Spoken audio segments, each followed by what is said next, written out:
I got betrayed into psychosis. Unlike most people here, I wasn't betrayed by a loved one. I was betrayed by a person I valued as my hero, a professor that taught me years ago, whom I admired too much that I promised her years ago that I would write her a novel.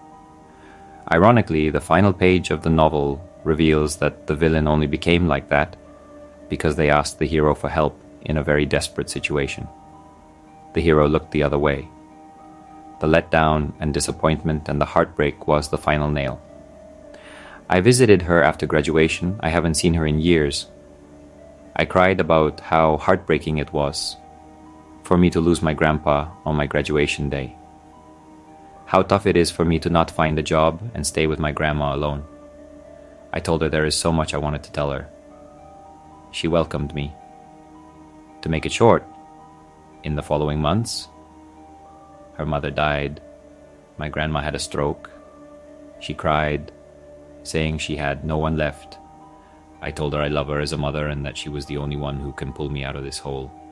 I visited her in campus, and she welcomed me and told everyone about me, accepted a gift, told me to be her assistant, and said she loves when I visit, as I was the only loyal student she has.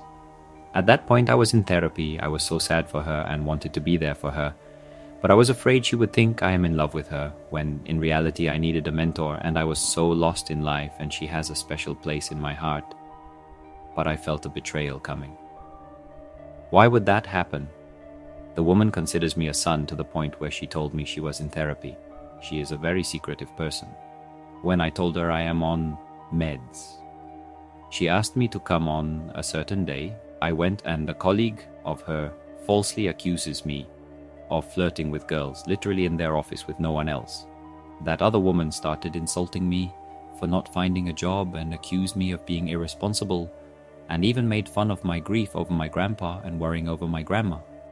I left the place boiling because my prof didn't defend me. The OCD broke me. I needed to make sure I didn't do anything wrong.